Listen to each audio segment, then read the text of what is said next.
It is written, I believe, therefore I have spoken. With that same spirit of faith, we also believe and therefore speak. We were born in and we speak with that spirit of faith. The seed of that faith was planted in 1961.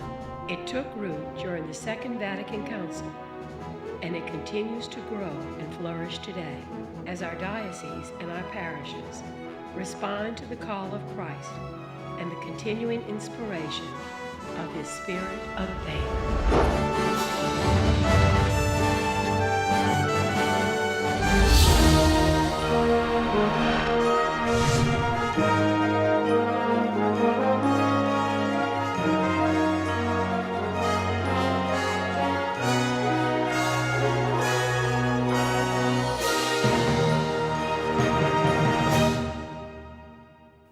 Welcome to the 6-part Catholic Life television documentary, which celebrates the 50th anniversary of the Diocese of Baton Rouge.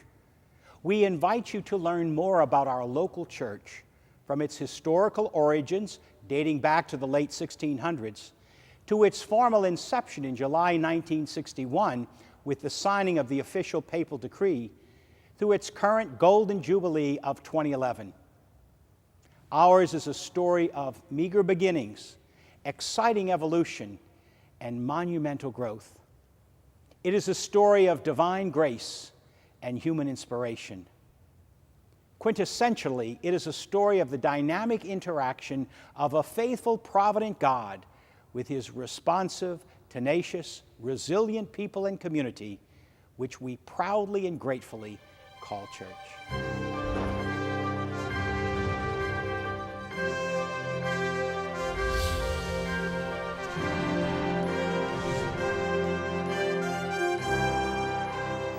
Technology came into its own in the 1990s.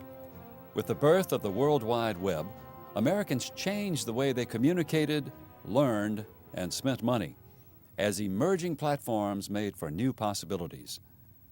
For the Diocese of Baton Rouge, this decade was a time of learning more about our faith and discovering new ways to put it into practice in a changing world.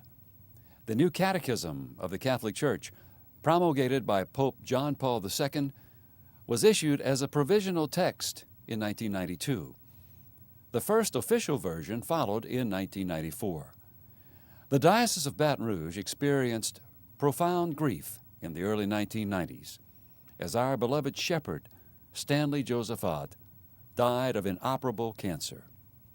Again, Father John Carville took the helm as administrator until a new bishop could be named.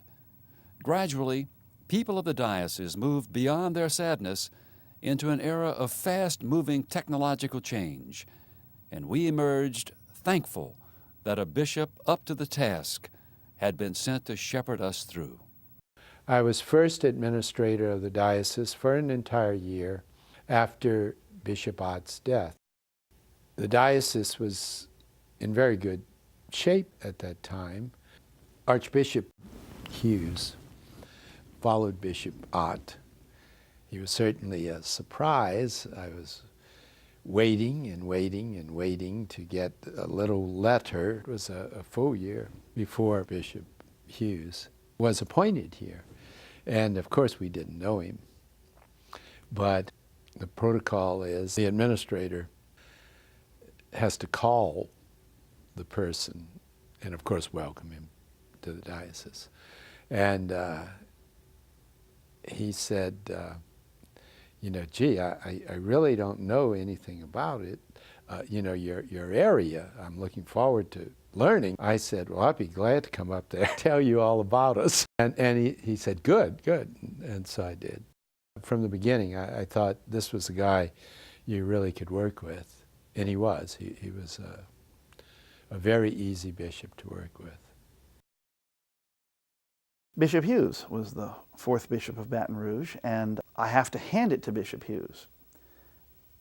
He was not intimidated by the reputation of his immediate predecessor, Bishop Ott. He, in his own humble way, was secure enough, was confident enough of his own ministry and mission as bishop, He knew he didn't have to live up to somebody else's reputation. He could be himself and be quite effective. In June of 1993, we had the bicentennial celebration in New Orleans.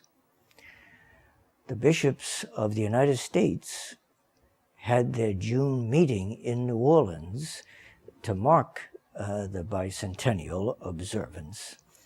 And so I came, never having any indication or idea that within 2 months I would be approached to come to Baton Rouge.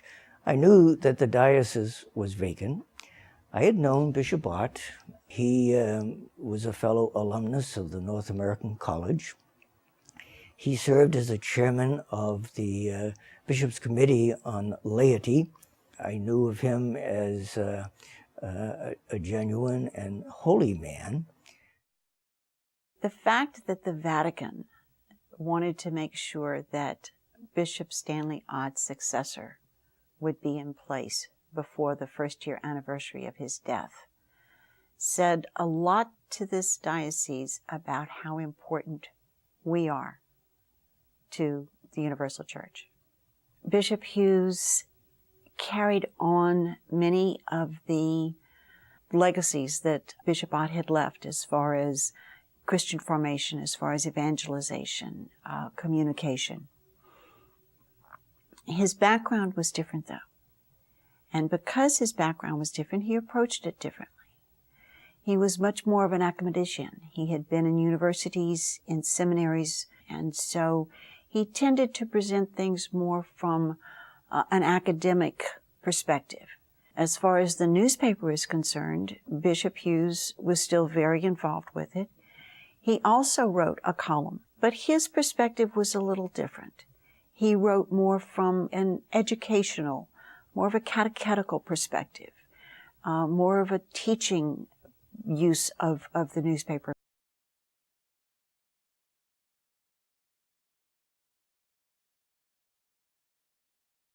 A bishop is asked to make his own the goals of the church.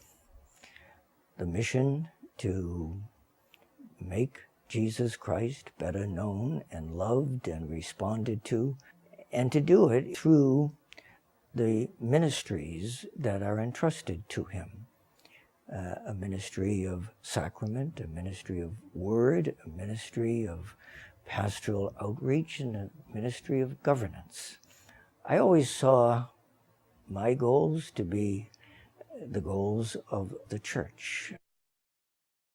When Bishop Hughes came along in 1993, the structure changed slightly to fit his personality. He didn't mind sitting behind the desk as much, and he wanted to be involved in a few key areas. Catechetics, for example. He was a big fan of the Catechism of the Catholic Church and wanting to make sure that our catechetical programs were in line with that.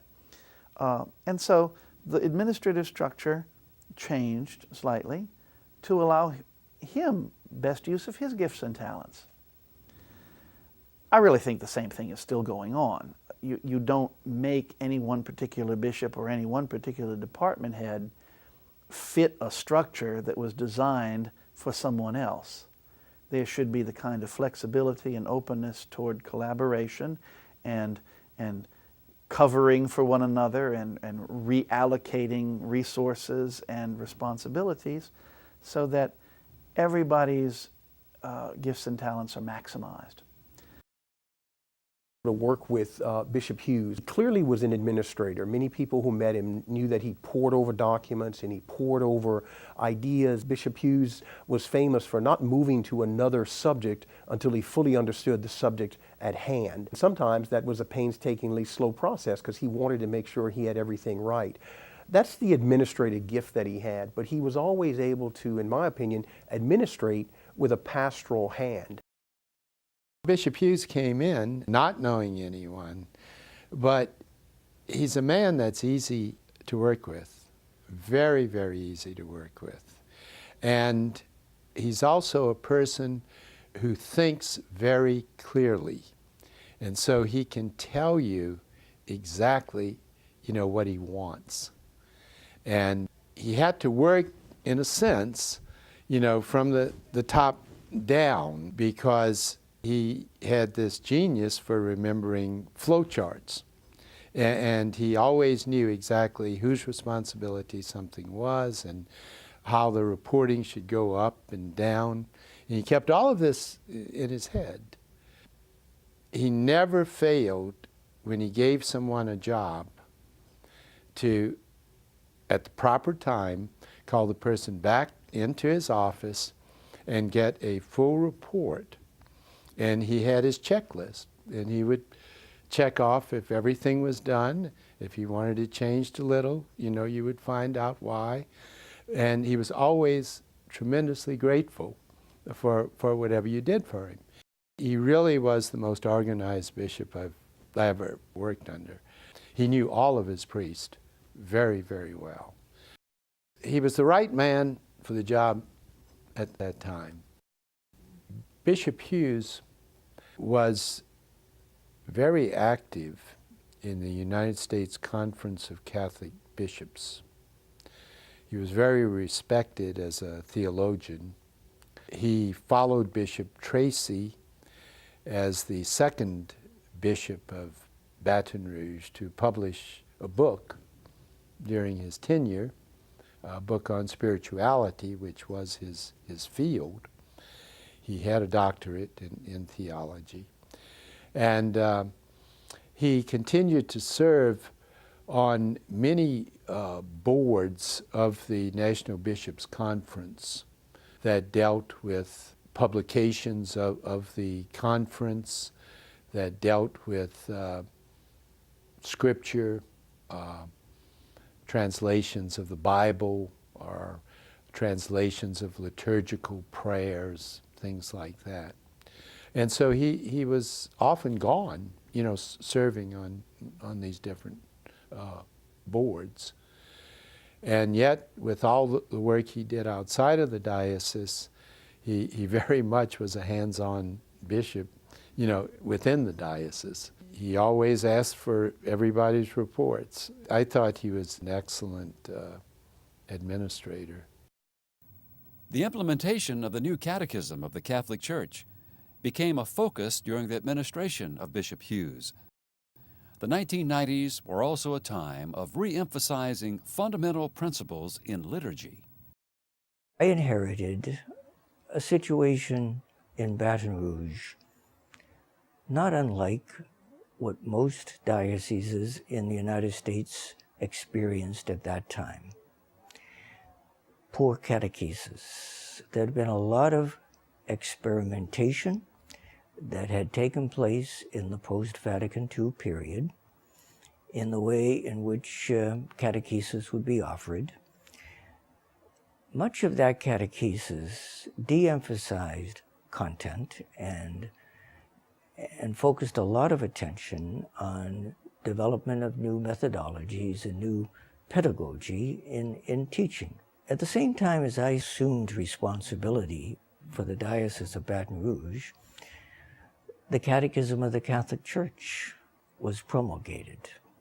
As a matter of fact, it was promulgated in '92, the year before I went to Baton Rouge. And I saw my responsibility to implement the Catechism of the Catholic Church.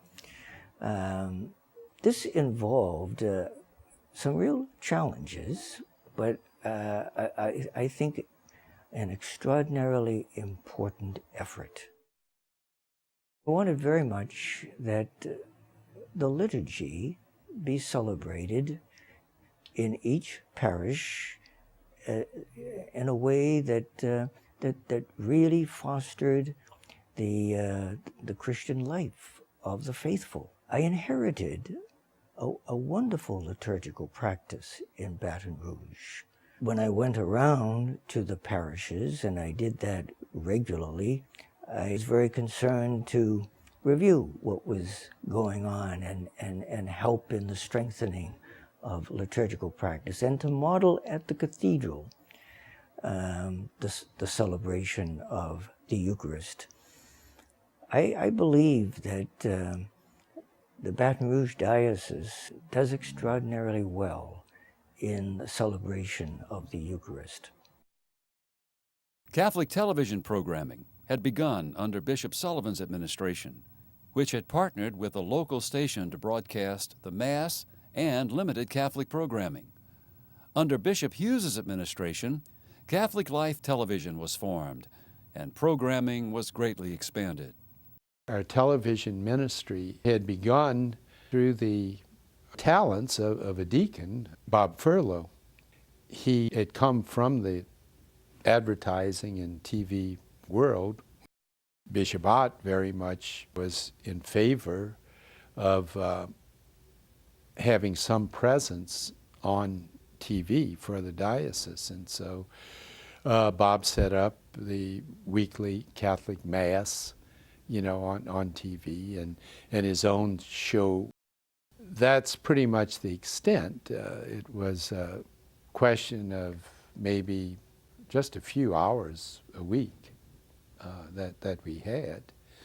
And then we were approached by two laymen, Jack Burke and Warren Westerfield, who said, if we think, the Diocese of Baton Rouge needs more time on the air, and we're willing to help finance it.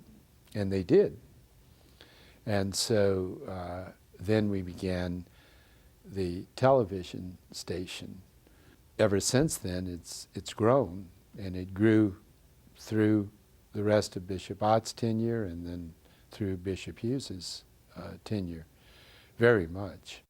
When Bishop Hughes came, I was working with an organization called Foundation of Mary, of which I'm a part. Our sole express purpose in that organization was to bring Catholic radio presence into the diocese. We would have liked to have TV, but that was beyond our means, until one day we were offered by Cox Communication an opportunity to get involved on a 24-hour day, 7-day-a-week, round-the-clock basis. The bishop asked if we could do this. And I said, well, Bishop, if you pray about it and you have faith, you can do anything. And he said, that's a very good answer. Tomorrow I want sketches of how we do this. And we gave him some sketches about modifying structures. We gave him that the next day. And then he said, I want the cost, and I want to sign this contract as soon as we can. An interesting point, I have never worked with a bishop until Bishop Hughes who did not want to cut cost. That's their business. They run a corporation, keep costs down. We presented a cost estimate of getting into the contract. The bishop said, you mentioned this was the best second-hand equipment you could get. What does first-hand equipment cost us? And Bob Furlow said, well, Bishop, this is going to cost you another $100,000. And the bishop said, we should not go into business together on a half of a horse. Go get the best equipment you can within reason, and that's what we're going to do. So a lot of the equipment that we started out with in Channel 15, we didn't start out with all new equipment, but we did have some key pieces that were new, which kind of helped us from a maintenance point of view. I truly appreciated the fact that we were broadcasting the Mass on television for Sunday. It was pre-recorded at that time. I always had the dream that we might be able to have our own television center and station. I was wary of the cost of such an effort. I knew that a number of other dioceses had attempted this and had failed. So I wanted to move through this very cautiously and carefully. I did not want to burden the diocese with a huge ongoing debt that would be hard to service. Fortunately, we were able to work through those steps and just create a wonderful opportunity to utilize both local programming and accessing programming that was available nationally and internationally, and making that available in the local scene. And that's a wonderful tool for evangelization and for catechizing of people and communication. After a short break, we'll hear more about the development of Catholic television programming in the Diocese of Baton Rouge.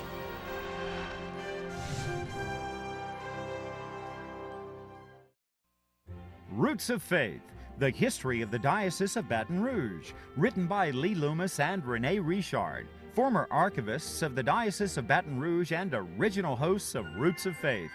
This beautiful coffee table book explores the history of the Catholic faith communities in the Baton Rouge area from the 1700s to the present-day diocese.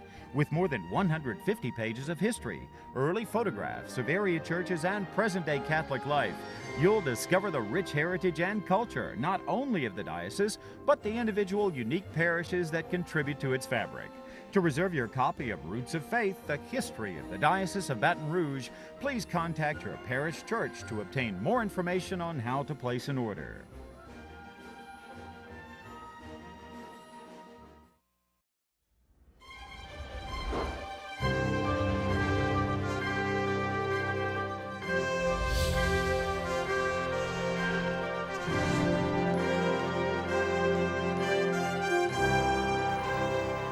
Catholic Life Television did change a lot in Baton Rouge.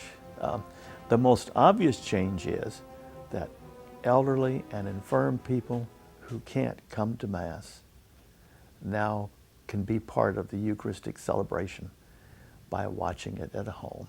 I think that's the most undervalued benefit of it.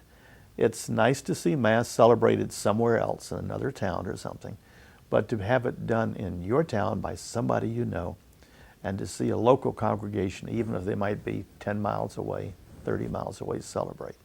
For a person at home who can't go and who misses going to Mass so much, to be able to celebrate it by watching television, it's got to be the biggest advantage. The second advantage, I think, particularly with Catholic Life Television, is that we are both local and national. National in the sense that it calls on the facilities of Boston Catholic Television, still makes it American, and the fact that it's local with so many programs produced in the Diocese of Baton Rouge, which means our people explaining what Catholic Charities does in our area, not what it does somewhere else, but those programs. To have members of our archival staff taking us back and showing us how the faith grew in our area, in this civil parish or that, in this church parish or that. That's us. It brings it into our home. We never knew all that. We knew about our parish, maybe, but maybe not that one 40 miles away. To be able to have programs that try to increase our faith, that show us celebrations in the cathedrals and ordinations and services for our RCIA. It's our channel, and it makes it worthwhile. To be able to bring the best in international, I'll turn it on Wednesday night and see the Pope's audience in Rome. To be able to see something local, to see our bishop celebrate in our cathedral, you get the best of both.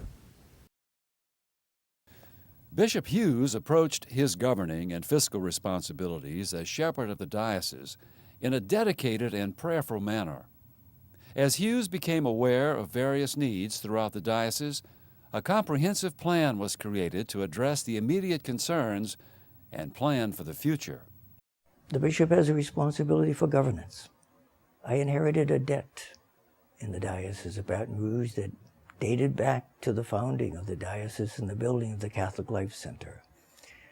I saw amortizing that debt and retiring it as a very important charge, and we were able to do that. To ensure that we would operate within the limited funds that were available. That the Diocese of Baton Rouge has a truly remarkable stewardship program. I was forever grateful for the work of Father Mascarella in spearheading that and developing under Bishop Hart that program in the Diocese of Baton Rouge. And we were able to continue to build on cultivating a spirit of stewardship, not just of money, but of gift in ministry and commitment to prayer. During the administration of Bishop Hughes, it's obvious that, to me at least, that he's going to be credited with being such a visionary builder. Bishop Hughes is a person who really got involved in a campaign that the diocese undertook to raise, I believe their goal was to raise $10 million, and they in fact raised $13 million. And the money was used for a Catholic Education Trust Fund, so there was a real heart. Bishop Hughes has a heart towards Catholic education in the Catholic school system. Money was used to build a new Christ the King Student Center. Money was used also, and I was particularly involved with that project, of refurbishing and rebuilding and rededicating the Bishop Tracy Center. And we turned it into an overnight sleeping facility and complex. We have a beautiful what's called Westerfield Center, which can hold 155 people for retreats and for meetings. Bishop Hughes was a builder, and so the Tracy Center, the Retreat Center, Christ the King, Catholic Charities getting a new building, all were under that loving, gentle hand and administrative, insightful, Christ-filled hand. The campaign for tomorrow was triggered largely by the extraordinary needs at Christ the King, the parish at LSU. From the beginning, LSU was always a very vibrant center of diocesan life. In fact, prior to the establishing of the diocese, that center was the place where a number of people who eventually entered seminary or assumed leadership in the diocese got formation on a college level with the programs that were offered at the Catholic Center that became Christ the King Parish. As a matter of fact, Bishop Scheck-Snyder, then Bishop Tracy, Bishop Ott, all served there. Archbishop Borders served there as a director of campus ministry. Father Carville spent a number of years there. Wonderful priests located there had touched the lives of many people during that critically important years of college education. The campaign for tomorrow ushered in the new millennium because it happened right around that time. And it began with the needs of Christ the King Parish and Student Center at LSU. The old buildings, which Father Blanchard and I had inherited, along with all of their leaks and walls collapsing in the side chapel and in the office section. The cost of constantly repairing that got to be so great yearly that the decision was made it would be much better to tear down those old facilities and put up a new one. The problem, of course, was that LSU has grown so much since the time when Bishop Scheck-Snyder, then Father Scheck-Snyder, built the Catholic Student Center at LSU to the 32,000 students that LSU has seen at its greatest numbers half of those just about are always Catholic. So the campaign for tomorrow was started for that purpose. But the directors of the campaign, told us that we probably can't get it just for this one cause. So let's see what the greater needs of the diocese are. And, in that way, we did expand the campaign to include a building for Catholic Community Services, now Catholic Charities. And also there was a permanent burst set up to fund Catholic education. Actually, we began trying to raise $4 million, and we ended up raising $13 million. It really was a great success.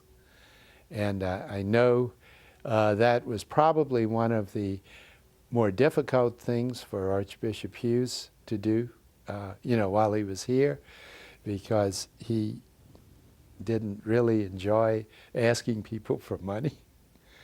But he did because it was necessary, and it turned out to be a great success. Catholic Charities, known as Catholic Community Services during the 1990s, benefited greatly from the Campaign for Tomorrow. The building that we're in now was funded by the Campaign for Tomorrow, which was a capital campaign through the Bishop's Stewardship Office. And our building really has been a tremendous gift and has helped us in many, many different ways. Before the building, we were in 3 different locations and rather disjointed in the way that we operated because of the geographic differences that we have. In designing the building, we looked at what spaces that we had and what the needs of our clients really were. And fortunately, we looked at growth. If we had to expand, how would we do that? So we were able to design a building that was efficient, was good for the way that we serve our clients, and very welcoming as well. And it's a beautiful building and a great gift.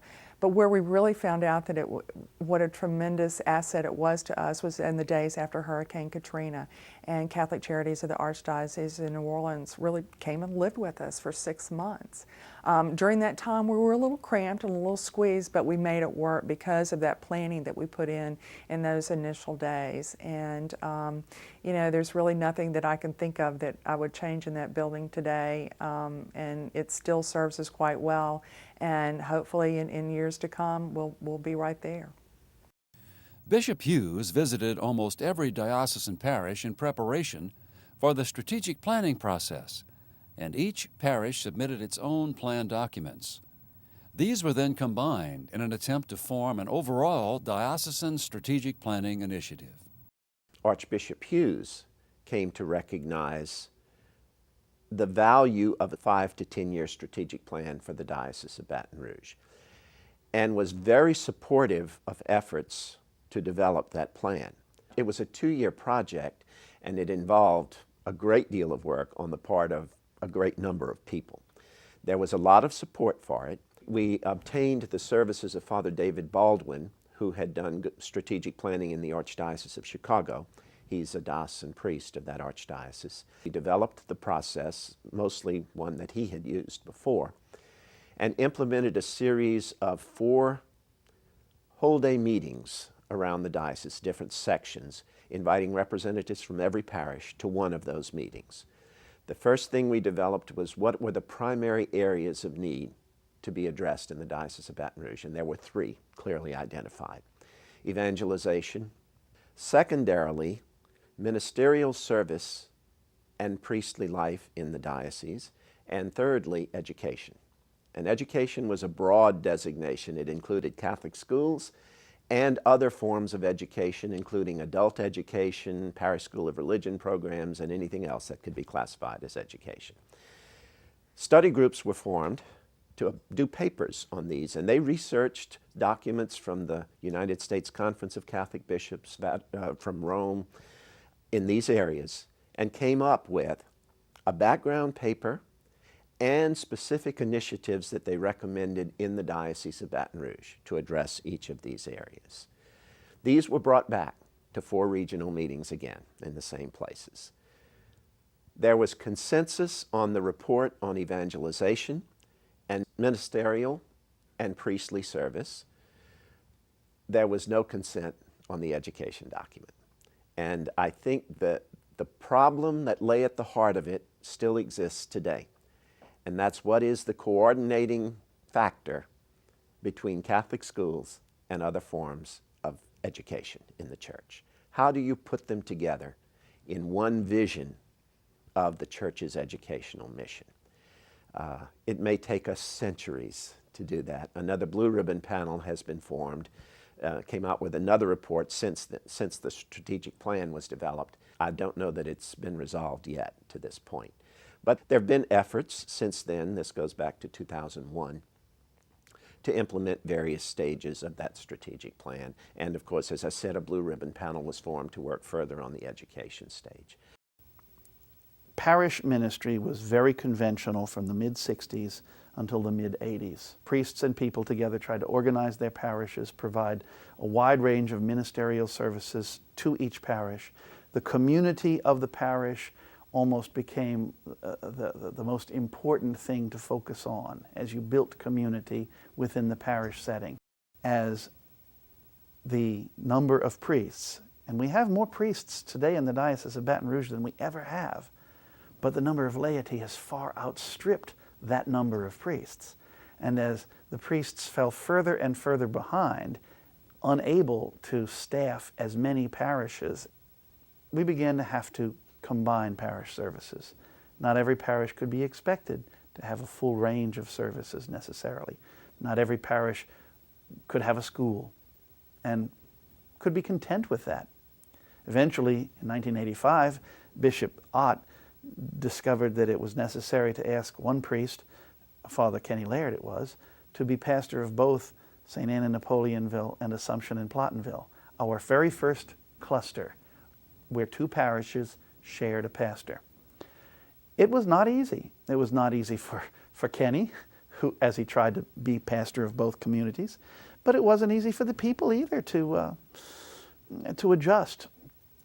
Now we have what, 9 or 10 or 11 different clusters of parishes in various configurations of 2 and 3, sharing not just pastors but often other parochial services. It's not necessarily easy ever, but it's not that unusual anymore. That was probably the most significant change. About 25 years after the diocese was formed, we hit the point where the priests that we had could no longer cover the area in the conventional manner, and we began to have to cluster and share pastors among parishes. That's been significant. Clustering is one of those really controversial kind of topics. Clustering means you take two parishes that are geographically next to each other, and you have one priest to serve as pastor of the two. It's correcting things that developed culturally and geographically before. The first parishes to be clustered were in Assumption Parish along Bayou Lafourche. And here's one church on one side of the bayou and one on the other. It's hard to remember that Bayou Lafourche used to be a navigable stream with ships and ferries going up and down it. And you couldn't cross easily, so you had a church on either side. They're only 2.5 miles apart. Now you have bridges over the area. So in a way, it's a chance to gather a community that shares the culture of that area into one group. The clustering of parishes in the Diocese of Baton Rouge was another instance, I think, of Bishop Ott having pretty good foresight. He began down in Napoleonville. He had started a study that was done by the Center for Applied Research in the Apostolate. It's a sociological group that helps the National Conference of Catholic Bishops. He had them come down and study the diocese. And looking at national trends in the 90s of a declining number of clergy, They predicted that by the middle of the 90s, we would not have enough priests here in the Diocese of Baton Rouge. Well, it didn't happen quite so fast here, but eventually it did happen. We'll take a short break now. Then we'll hear more about the challenges of and lessons learned from clustering parishes in the Diocese of Baton Rouge. Roots of Faith, the history of the Diocese of Baton Rouge, written by Lee Loomis and Renee Richard, former archivists of the Diocese of Baton Rouge and original hosts of Roots of Faith. This beautiful coffee table book explores the history of the Catholic faith communities in the Baton Rouge area from the 1700s to the present-day diocese. With more than 150 pages of history, early photographs of area churches, and present-day Catholic life, you'll discover the rich heritage and culture not only of the diocese, but the individual unique parishes that contribute to its fabric. To reserve your copy of Roots of Faith, the history of the Diocese of Baton Rouge, please contact your parish church to obtain more information on how to place an order.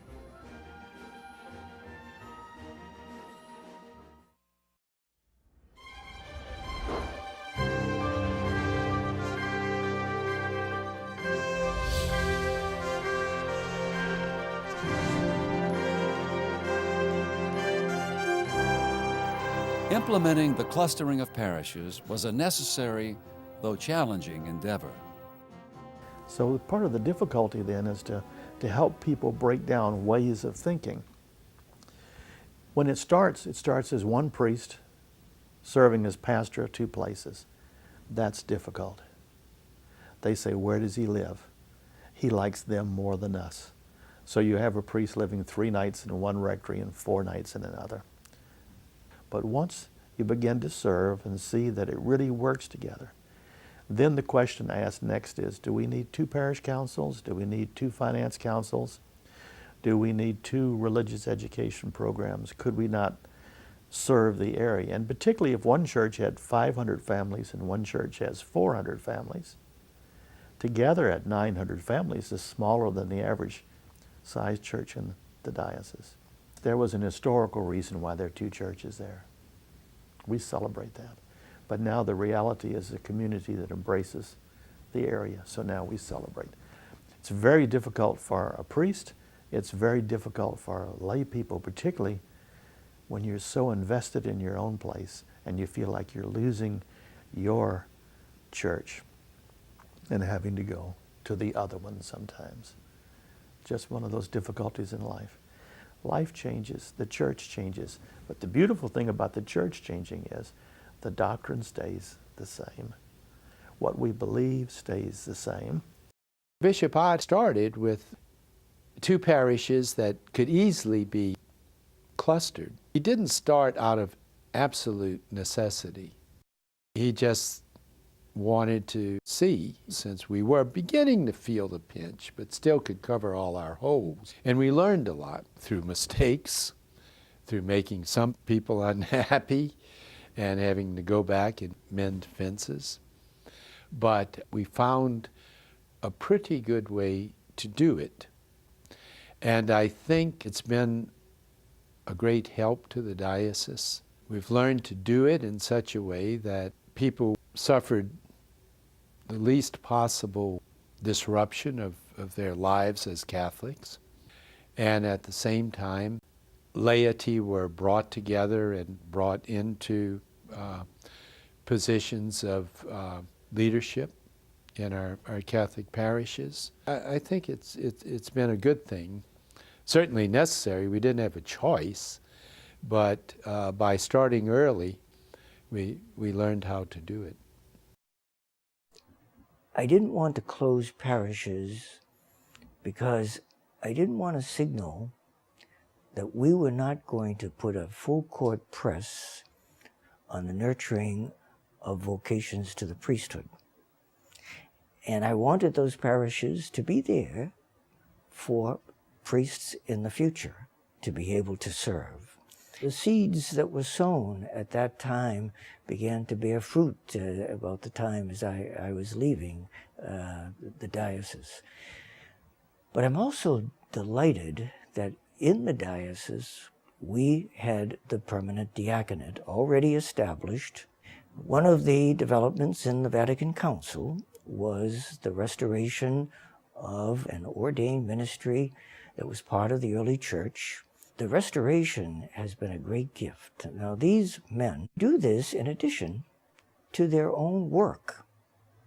There are a few exceptions where their work became a full-time ministry in a parish and a paying ministry. But most of the service that the permanent deacons offer is voluntary service, in addition to their own work that they enter into in support of their families and their livelihood. They are involved in a cross-section of ministries that promote the life and mission of the church and extend what the priest otherwise would not be able to do.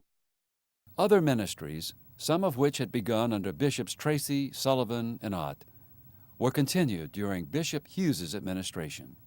Bishop Hughes, who I think had a wonderful sense of sticking with vision and the difficulty of following Bishop Ott and forming us in a grounded doctrinal church. I think he continued much of the spirit of the early diocese. It was just before he left for New Orleans, actually, that he approved DBR Hope as a ministry to gay and lesbian persons. And I think to his credit, you know, he could have just left that up to his successor, but he did, you know, step forward to give us that permission. Oddly enough, Bishop Hughes theologically tended to be very conservative, yet he was very ecumenical, very much wanted to continue Bishop Ott's good relationship with all of the other faiths here in the diocese, very much supportive of Catholic community services and our social outreach. So in pastoral work, I would say, you know, he was very progressive. In theological areas, he tended to be much more conservative. It's somewhat ironic that he would be the bishop to first try to expand our outreach to Episcopal priests who were wanting to become Roman Catholics. In a way, he went a little too fast, and some of our clergy didn't want to follow on that. And to his credit, he said, well, this is something we could do, but I hear what your problems with it are, and we'll put that on the back burner for a while. And he did. And he did. And eventually, when the time was right, we did accept our first Episcopalian priest and family. As the issues surrounding clergy sex abuse came to light, diocesan administration took significant and appropriate steps toward child protection. The efforts that our diocese made in getting together a group to look at the issue of clergy sexual abuse, we came up with probably the first policy statements of any diocese in the country. In fact, it was written up as a very forward-looking set of policy statements, and I was part of that development with the diocese that later led to the bishop's charter and later led to our local diocesan office. Another challenge, of course, was dealing with the clergy sex abuse. That was very difficult and painful. Painful for the victims, painful for the lay faithful painful for the clergy to experience. I inherited an initial diocesan plan for the handling of allegations. We refined it in light of the bishops' meeting that took place in Dallas. We developed a very responsible policy and procedure, but it was a very difficult time. And I truly believe that the best antidote to scandal is holiness of life. And so I wanted to do everything I could to foster renewal in the life and ministry of our priests, and in myself as well. In February 2001, Pope John Paul II transferred Bishop Hughes to New Orleans, where he became coadjutor archbishop. He was installed as Metropolitan Archbishop in early 2002.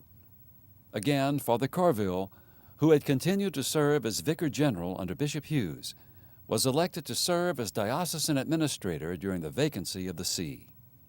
Being a very quiet man, I think he will be remembered with great admiration by those who really worked closely with him, both laity and priest. When he left, certainly the laity here, I think as a whole, were very happy with him. He was only here, 8.5, 9 years, was very beloved here in time. You wouldn't necessarily think a little guy from Boston could become a Louisianian so quickly, but he really took to our culture, our food. He always said he appreciated the sense of family and the sense of joie de vivre, the sense of joy in life that we have in Louisiana. In an interesting way, I think when he went to New Orleans as Archbishop after he left us, he may have been going back to a setting, a larger archdiocese, in which he felt more comfortable, because that was what he had grown up with and lived as a priest for 30-some-odd years. But I honestly think that he enjoyed himself more here. And because it's more one-on-one ministry, we're small enough to get to know and work within, I think he did even better work here. The contributions he made to this diocese are enormous. Archbishop Hughes, we know, had the campaign for tomorrow. What an extremely talented, dedicated, giving human being. He took what he inherited and he built upon it. He started the parish visitation program, for example. He founded our television station, and how that has made it possible to share the word and the work of Jesus to others. And what a great gift that has been. South Louisiana is a unique part of the country. South Louisiana was established by Catholics, the French, and then the Spanish, and then the Acadians. This is the most concentrated area. It makes a difference because people are at home with their Catholic background. Now, that doesn't mean that everyone is fully educated in the Catholic teaching and life or living it, but the culture is less secular here. If you visit the outlying areas of the diocese, you find a wonderful, genuine faith, a profound faith, deeply rooted faith. I used to love to visit the communities along the Mississippi River, both West Bank and East Bank. There was something special about the way in which they lived their Catholic faith and life. As I look back on my time in Baton Rouge, the greatest thrill for me was to celebrate Mass at St. Joseph's Cathedral. The music, the participation of the people, the opportunity to preach from the chair and teach and try to address the issues of our time with special moments. I always appreciated that opportunity. It was also a very special privilege to visit each of the parishes in that systematic way. The forging of a relationship with those people continues to mean a great deal with me. The clergy and laity of the Diocese of Baton Rouge relied on the guidance of the Holy Spirit as they looked with hope toward the future. Nothing that a Christian does is of merit or value unless it is in accord with the will of God. St. Paul had many things to say about this in his writings, but when we act in God's Spirit, good things happen. If we try to thwart the Spirit or act without God's Spirit or work against God's Spirit, we're doomed. Certainly, in the Diocese of Baton Rouge, we must be interested in conforming our lives to the will of God as best we can, letting God's own Spirit act through us, letting God's own Spirit inspire and guide us. Let God's Spirit give us the good ideas. Let God's Spirit give us the strength to organize them and carry them forward. Let God's Spirit inspire us to know when we've done enough and need to back off and change emphases and directions and priorities. That's why being born in the spirit of faith is so important. We're not trying to do our own thing. We're trying to do God's thing. So we need to be connected to the Spirit of God in so doing. In the little logo that's been chosen for the Diocesan Golden Jubilee, the Holy Spirit stained glass window that's in the middle of the circle there is actually the Holy Spirit window from the altar of the chair in St. Peter's Basilica in Rome. It's not a stained glass window in Baton Rouge. It connects us to the worldwide church. But of course, it's not a window that shows any other church building. It's a window that shows the Spirit of God. And so I like that connectedness also with not just God's Spirit, but with the worldwide church. In our little corner of God's kingdom, we love it here. We wouldn't love it if it wasn't connected to the rest of the kingdom and to the Lord Himself.